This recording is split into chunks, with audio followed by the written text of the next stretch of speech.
নমস্কার,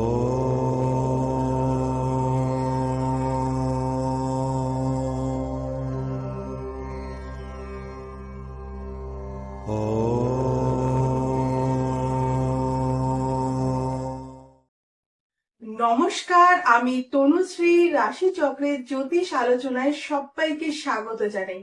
আজকের আলোচ্য বিষয় হলো কর্কট রাশির জাতক জাতিকাদের 5টি বিশেষ বৈশিষ্ট্য।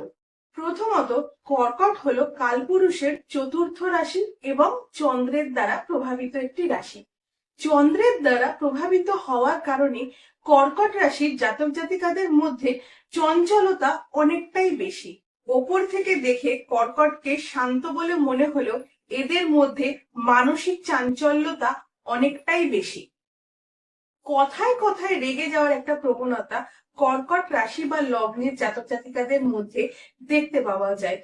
তবে এদের রাগের মধ্যে স্থিরতা নেই, অর্থাৎ এরা যে রাগটাকে অনেকক্ষণ পর্যন্ত ধরে রাখবে এই ব্যাপারটা কর্কট রাশির জাতক জাতিকাদের মধ্যে একদমই নেই। এরা যেমন হঠাৎ করে রেগে যায়, আবার হঠাৎ করে শান্তও হয়ে যায়।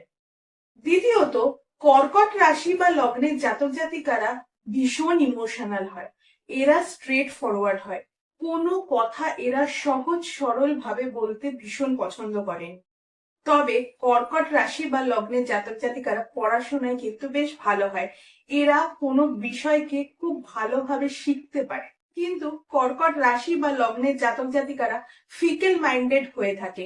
সব সময় মাইন্ড চেঞ্জ, এটা কিন্তু কর্কট রাশির জাতক জাতিকাদের মধ্যে দেখতে পাওয়া যায়। তৃতীয়ত, কর্কট রাশির জাতক জাতিকাদের মধ্যে অটোমেটিক্যালি একটা গ্ল্যামার দেখতে পাওয়া যায়।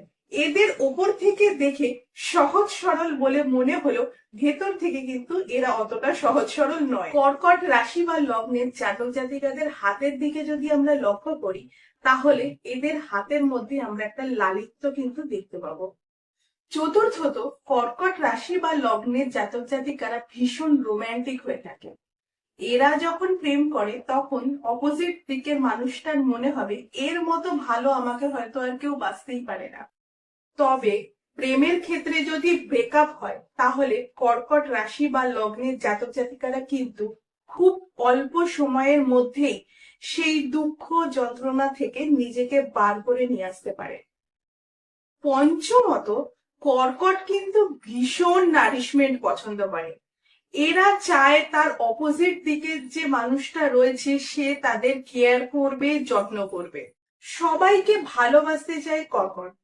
কিন্তু কর্কট রাশির মানুষরা ভীষণ ইম্পালসিভ হয়ে থাকে, যার ফলে ছোট্ট ছোট্ট বিষয়ে তারা দুঃখ পেয়ে যায়। তবে কর্কট রাশি বা লগ্নের জাতক জাতিকাদের অন্যতম একটা বৈশিষ্ট্য হলো কোনো আঘাত বা প্রতিবন্ধকতা পেলে এরা কিন্তু সেই জায়গা থেকে নিজেকে সরিয়ে আনতে পারেন। ভিডিওটি ভালো লাগলে অবশ্যই চ্যানেলটিকে লাইক, শেয়ার এবং সাবস্ক্রাইব করবেন। সবাই ভালো থাকুন, সুস্থ থাকুন।